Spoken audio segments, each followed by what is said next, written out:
Hello friends, स्वागत करते हैं ईवीएस समाधान के एक और लेक्चर में आप सभी का। और जो हमारा चल रहा सेमेस्टर फर्स्ट सेमेस्टर की बात करोगे पेपर सेकंड के तहत हमारी यूनिट नंबर 1 चल रही थी। आज जो हम पढ़ेंगे घुमावदार तीर प्रतीक या इलेक्ट्रॉन की गति का तीरों द्वारा प्रदर्शन, आधे सिर व 2 सिर वाले तीर। अब देखिए, जब हम बात करते हैं ना रासायनिक अभिक्रियाओं को जैसे नॉर्मल रूप से क्या होता है, कार्बनिक अभिक्रियाएं कहते हैं। ठीक है, कार्बनिक रासायनिक अभिक्रियाएं कहते हैं। जब हम कार्बन की जो रासायनिक अभिक्रियाओं की बात करोगे ना, कार्बन यौगिकों की, किसकी बात करते हैं? कार्बनिक यौगिकों की बात करेंगे। किसी बात करते हैं, जब हम कार्बनिक यौगिकों की बात करोगे ना, उन कार्बनिक यौगिकों को हम क्या कहते हैं? सहसंयोजक।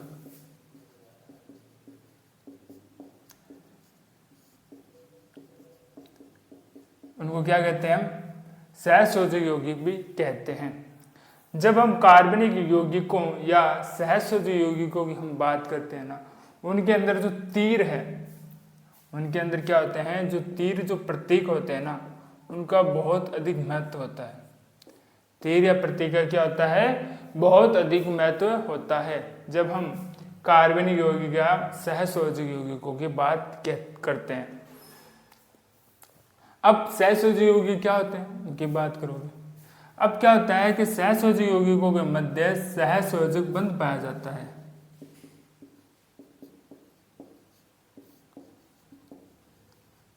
क्या पाया जाता है? सहसंयोजक बंध पाया जाता है। सहसंयोजक बंध किस प्रकार से होता है? जब 2 परमाणुओं की आप बात करोगे। किसकी बात करते हैं? जब 2 परमाणुओं की बात करोगे, उन परमाणुओं के मध्य जब 2 इलेक्ट्रॉन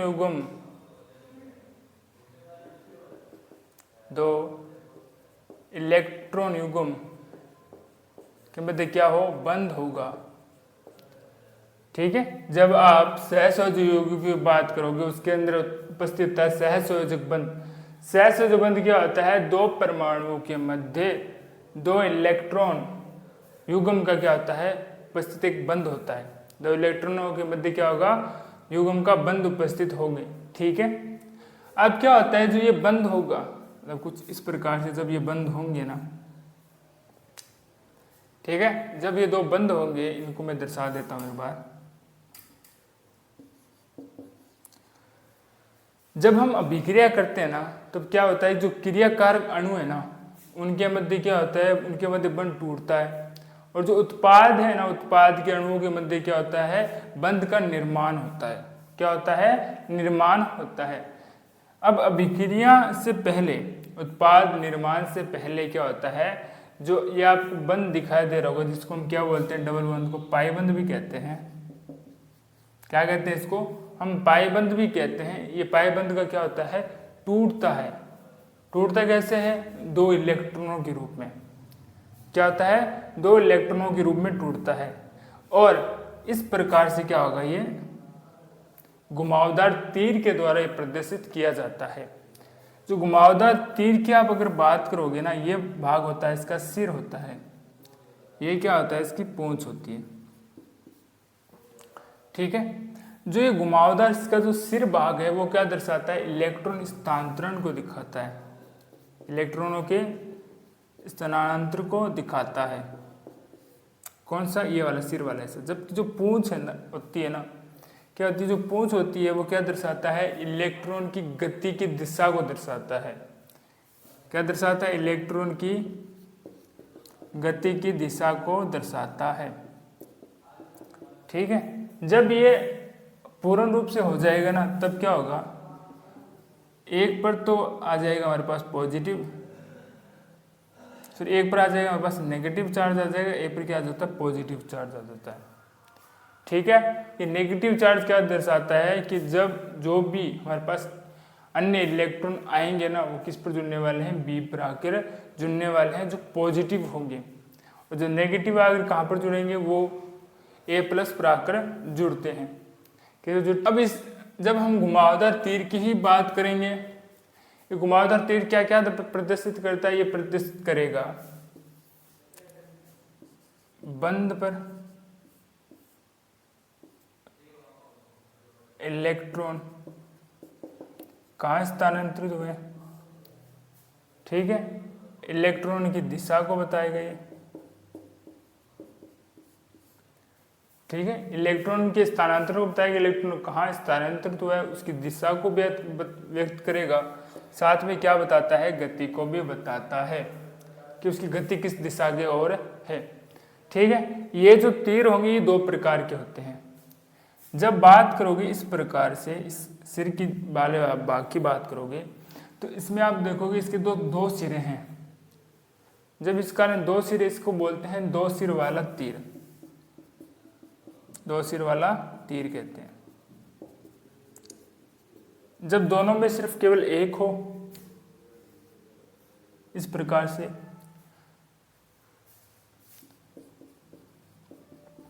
तो उसे कहते हैं एक सिर वाला तीर।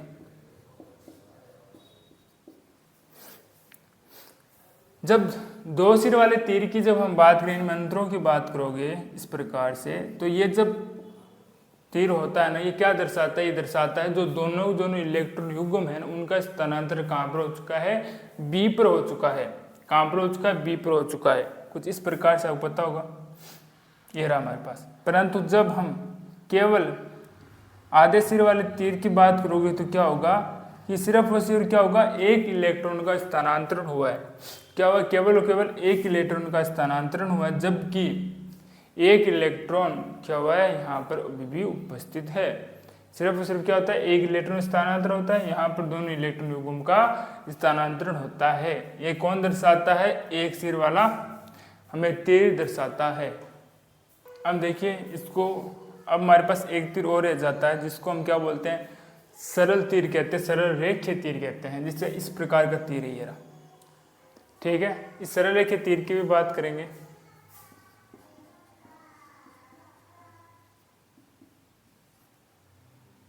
इस तीर की भी बात करते हैं।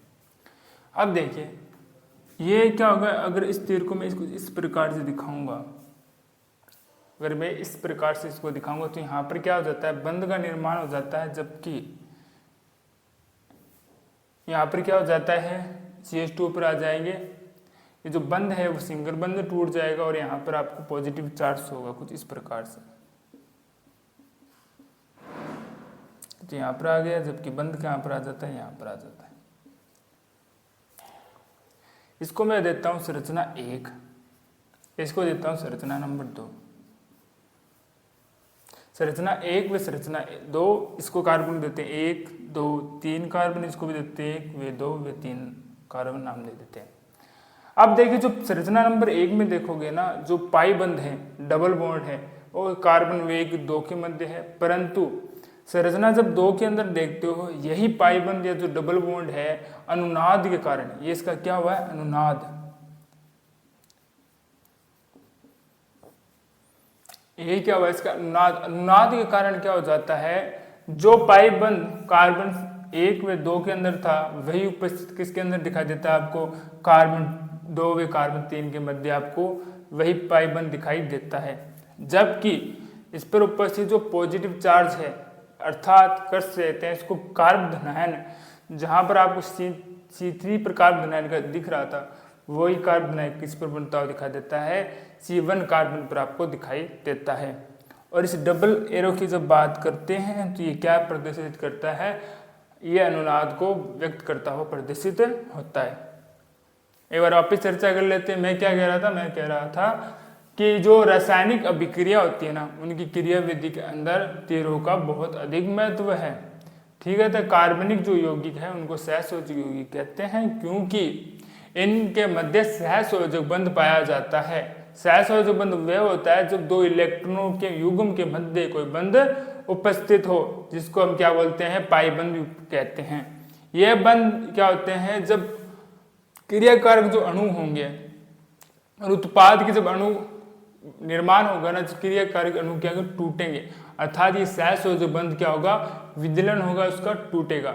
जब ये बंध टूटता है ना, तो एक पर क्या हो जाता है कि जो इलेक्ट्रॉन है, आवेश इलेक्ट्रॉन क्या हो जाता है, एक पर चले जाते हैं और इलेक्ट्रॉन चले जाने पर क्या हो जाता है, एक इलेक्ट्रॉन किस परमाणु किस दिशा पर जाएंगे, मतलब अणु है उस अणु के अंदर जो इलेक्ट्रॉन है किस परमाणु पर जाएंगे, ये कौन प्रदर्शित करता है, हमारा घुमावदार तीर प्रदर्शित करता है। उसकी दिशा क्या होने वाली है और कहाँ पर इलेक्ट्रॉन की अधिकता होगी और कहाँ पर इलेक्ट्रॉन की कमी होगी, ये भी कौन दर्शाता है, हमें घुमावदार तीर दर्शाता हुआ दिखाई देता है। घुमावदार तीर का जो सिर होता है वो हमें दिखाता है इलेक्ट्रॉन के स्थानांतरण को दिखाता है, जबकि पूंछ वाले से क्या दर्शाता है, इलेक्ट्रॉन किस दिशा में गति कर रहा है उसको व्यक्त करता है। दो प्रकार के होते हैं, जब इसके दोनों इस प्रकार से हो तो उसको दो सिर वाला तीर कहते हैं, जहां ये प्रदर्शित करता है वो कि दोनों के दोनों इलेक्ट्रॉन युग्म क्या होते हैं, एक परमाणु की ओर स्थानांतरित तो हो चुके हैं, जबकि सिर्फ केवल एक ही भाग उसका ऐसा दिखाई दे। इस प्रकार से अगर बात करोगे आप, इस प्रकार से दिखाई दे तो उसको बोलते हैं एक सिर वाला तीर, जो क्या प्रदर्शित करता है, वो यह प्रदर्शित करता है केवल और केवल बंद में से केवल क्या होता है, एक इलेक्ट्रॉन का स्थानांतरण परमाणु पर हुआ है। ठीक है, अगर हम डबल तीर वाले की बात करें तो हमने कुछ संरचना 1 व 2 दी गई है, जिसके अंदर क्या होता है कि इनके मध्य पाई बंद का क्या होता है, विस्थानीकरण होता है तथा स्थान परिवर्तन होता है। जहाँ पर C1 व C2 के मध्य जहाँ पाई बंद या डबल बॉन्ड था वो C2 व C3 के मध्य आपको दिखाई देता है। जहाँ पर क्या होता है, जहाँ पहला कार्बन क्या होता है, कार्ब धनायन बना था, वही क्या होता है C3 कार्बन क्या होता है, कार्ब धनायन का निर्माण करता है। ये क्या होता है, ये जो डबल तीर है, सरल रेखीय तीर है, वह नाद को व्यक्त करता है। तो एक बार इतना आप नोट डाउन कीजिए, फिर हम अगला टॉपिक अपना स्टार्ट करेंगे।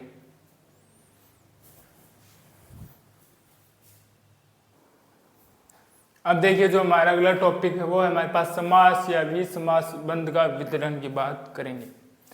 अब देखिए जब हम अभिक्रियाओं की बात करते हैं ना, किसकी बात करते हैं, जब अभिक्रियाओं की बात करते हैं ना, अभिक्रिया में क्या होता है, एक बंध का क्या होता है, टूटता है, और एक बंध का क्या होता है, निर्माण होता है। क्या होता है, निर्माण होता है। आपको पता होगा अगर कोई इस प्रकार से रिएक्शन हो रही है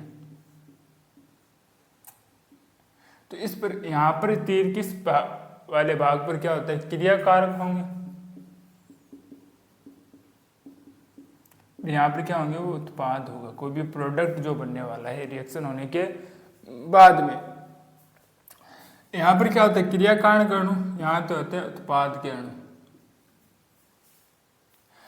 जब हम कार्बनिक यौगिकों की बात करें या हम सहसंयोजक यौगिकों की बात करते हैं, उनके अंदर सहसंयोजक बंध उपस्थित होता है, पता है इलेक्ट्रॉनों का युग्म होता है, अर्थात पाई बंध उपस्थित होता है उनके मध्य।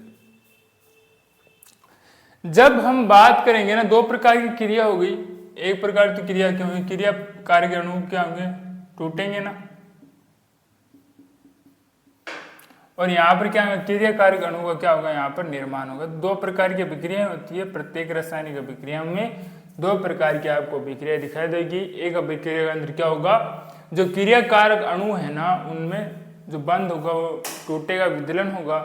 दूसरे के अंदर क्या होगा, दूसरे प्रकार की अभिक्रिया के दौरान क्रिया कारक अणु के मध्य बंधों का निर्माण होने वाला है। ठीक है, अब हम जब बात करते हैं ना, हमने क्या बात की, हमने बात की है कि इनके मध्य क्या पाया जाता है, इलेक्ट्रॉनों का युग्म पाया जाता है, या इनको हम क्या बोलते हैं, इनके मध्य पाइबंध उपस्थित होते हैं। ठीक है, अब जब हम बात करते हैं ना इस बंध के विदलन की, ठीक है, इससे पहले हम बात कर लेते हैं कि इसको इस रूप में भी दर्शाया जाता है। क्यों दर्शाया जाता है, जब आप कार्बनिक यौगिकों की बात करोगे उसके अंतर्गत क्या होता है, एक तो कार्बन होने ही वाला है, एक क्या होता है, कार्बन होता है, और एक अन्य उत्पाद हो सकता है, अन्य परमाणु हो सकता है। तो इस प्रकार से इसको दर्शाया जाता है। ठीक है, अब हम जब बात करते हैं ना, जब हम क्रियाकारक अणु की बात करोगे, जब बंध टूटते हैं उसको क्या बोलते हैं, विदलन कहते हैं। जब बंध टूटेंगे ना उसको क्या कहेंगे, विदलन कहते हैं। अब अगर विदलन के दौरान या बंध टूटने के दौरान दोनों परमाणु के पास क्या होते हैं, इलेक्ट्रॉन समान हो, बंध टूटने के साथ क्या होता है, दोनों परमाणु के पास क्या हो, बंध इलेक्ट्रॉन क्या हो, समान समान हो, समान हो, तो उसको हम क्या बोलते हैं, समास विदलन कहते हैं।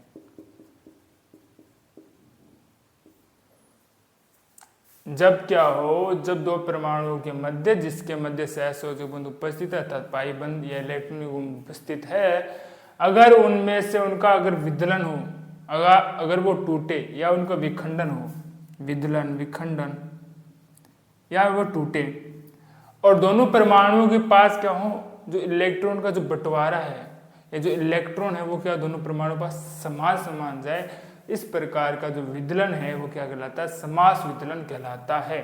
अगर इससे अगर आप देखना चाहेंगे तो ये कुछ इस प्रकार से होगा,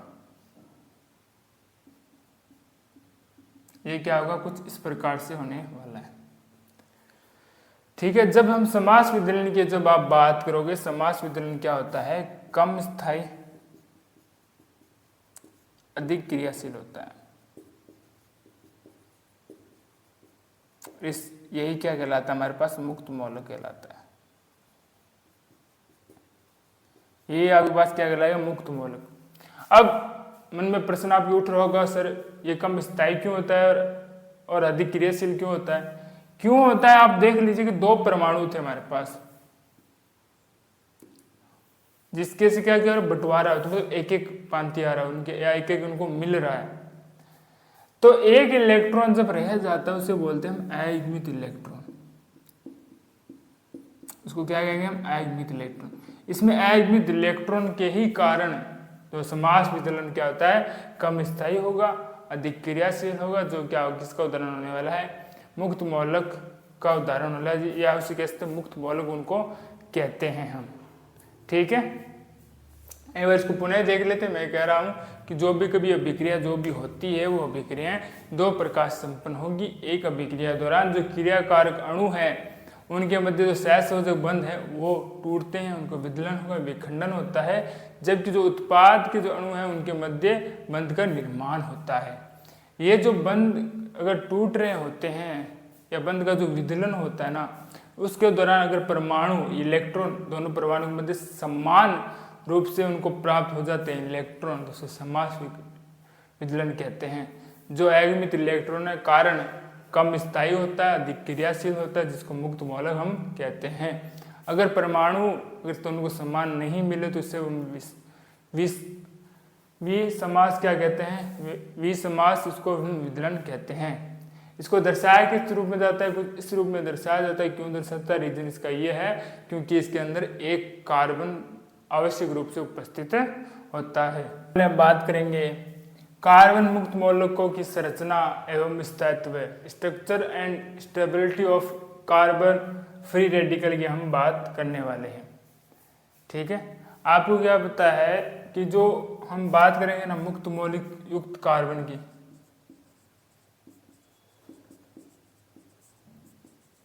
जब हम कार्बन मुक्त मौलक युक्त कार्बन की जब हम बात करते हैं ना, किसकी बात करते हैं, मुक्त मौलक युक्त कार्बन की जब आप बात करोगे ना, तो ये क्या होता है, इस प्रकार से इसको लिखा जाता है। ठीक है, तो ये क्या करते हैं, 3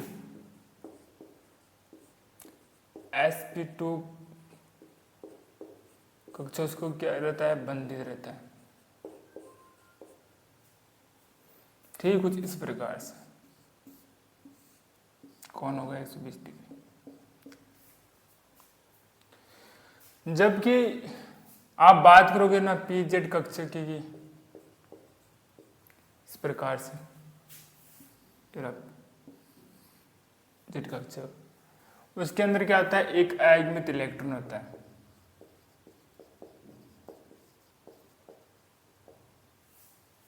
उसके अंदर क्या होता है, एक अयुग्मित इलेक्ट्रॉन होता है, इस प्रकार से।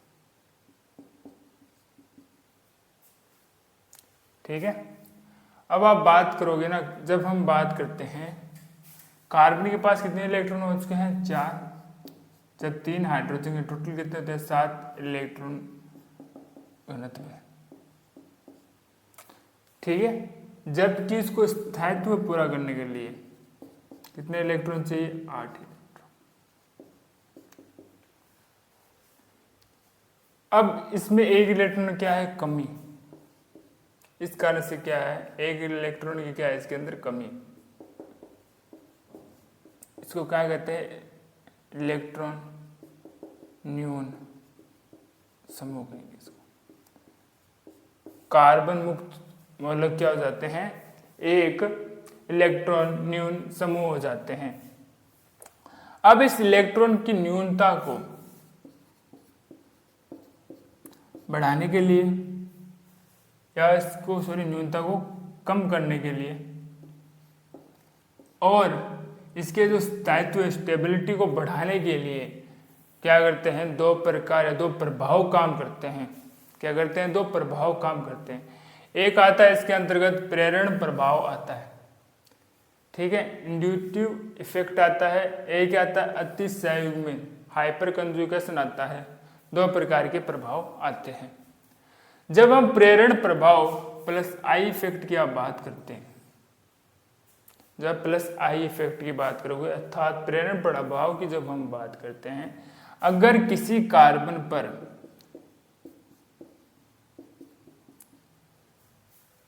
कार्बन पर जितने अधिक प्रतिस्थापी जुड़े होते हैं, और किसी कार्बन में जितने अधिक प्रतिस्थापी जुड़े होंगे ना, वो क्या करेंगे? वो क्या करते हैं? न्यूनता को कम करते हैं और स्थायित्व को बढ़ाते हैं। क्या करते हैं? न्यूनता को कम करेंगे और स्थायित्व को बढ़ाते हैं। अगर हम देखते हैं, ये रहा हमारे पास एक 3 डिग्री, ठीक, इसी अनुसार हम बात करते हैं 2 डिग्री की बात कर लीजिए। इसी प्रकार से हम 1 डिग्री की बात कर लेते हैं।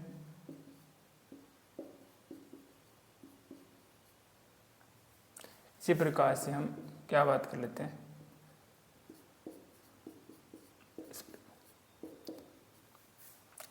जब आप स्थायित्व की बात करते हो, सबसे अधिक स्थायी हो जाएगा 3 डिग्री का, उससे अधिक स्थायी हो जाएगा 2 डिग्री का, फिर 1 डिग्री का, फिर इसका हो जाता है मेथेन का।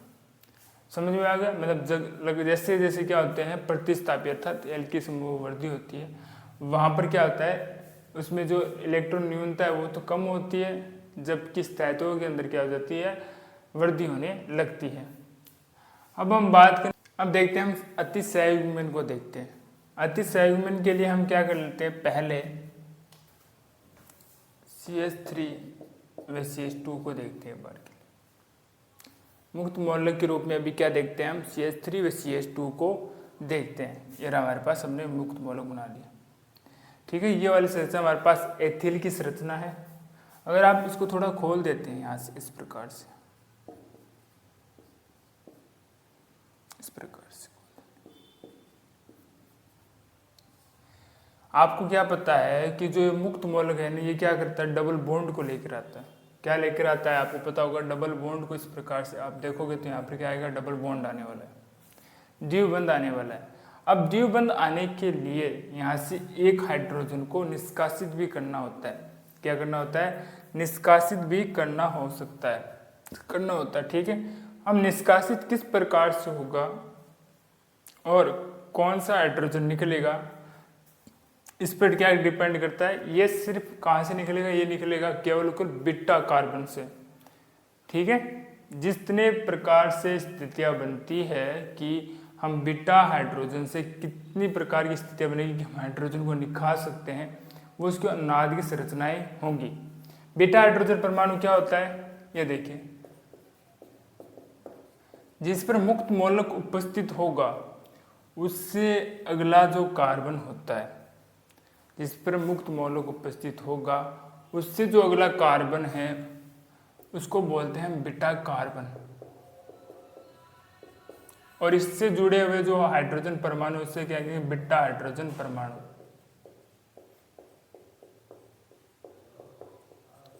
इसको बोलते हैं हम अल्फा कार्बन कहते हैं, और इस पर जुड़े हुए जो हाइड्रोजन परमाणु उसको अल्फा हाइड्रोजन परमाणु कहते हैं, ठीक है। अब बीटा हाइड्रोजन परमाणु की बात करने वाले हैं। इसके अंतर्गत आप देखोगे बीटा हाइड्रोजन परमाणु की टोटल संख्या है 3। बीटा हाइड्रोजन परमाणु कितने हैं यहाँ पर? टोटल 3 आपको दिखा दी। ठीक है, अब हम अगले संरचना की जब हम बात करते हैं यहाँ पर ऐसे कि मुझे पता है डबल बॉन्ड आ जाएगा और कुछ इस प्रकार से रहने वाला।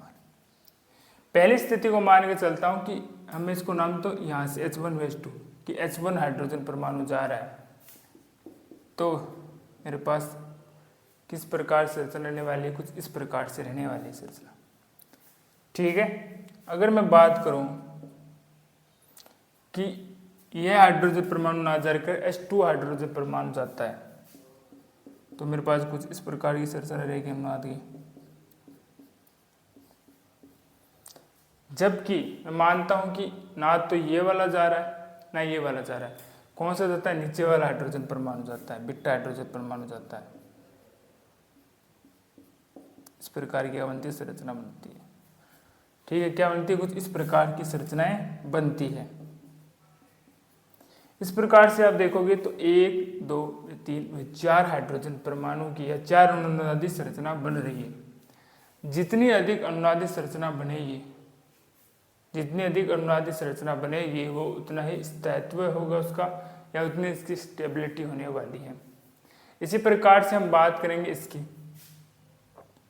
जब आप इसकी बात करते हैं ना, इसको इस प्रकार से कुछ लिखा जाता है।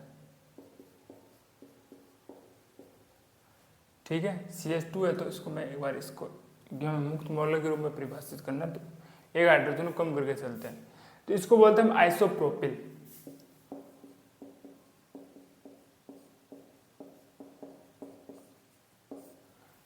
जब हम आइसोप्रोपिल की आप जब बात करेंगे ना, तो इसके अंदर जो टोटल बीटा हाइड्रोजन परमाणु वो कितने? 6।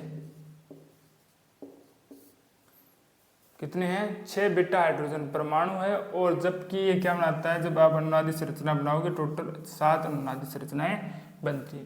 कितनी बनती है? 7 अनुनादी संरचनाएं बनती है। जबकि मैं तृतीय ब्यूटिल की आप बात करोगे, इसको छोड़कर अगर बात करोगे तो इसके अंदर कितने उपस्थित है? 3 6 और 9, टोटल 9 इसके अंदर बीटा हाइड्रोजन परमाणु है।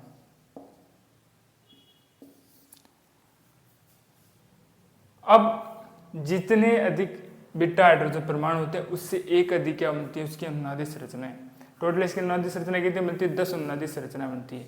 और मैंने कहा था जितनी अधिक अनुनादी संरचनाएं बनती है उसका स्थायित्व उतना ही अधिक होता है। इसी प्रकार से सबसे अधिक स्थायित्व होता है तृतीय ब्यूटिल का होता है, फिर आइसोप्रोपिल का होता है, फिर एथिल का होगा, फिर क्या होता है? मेथिल का होता है।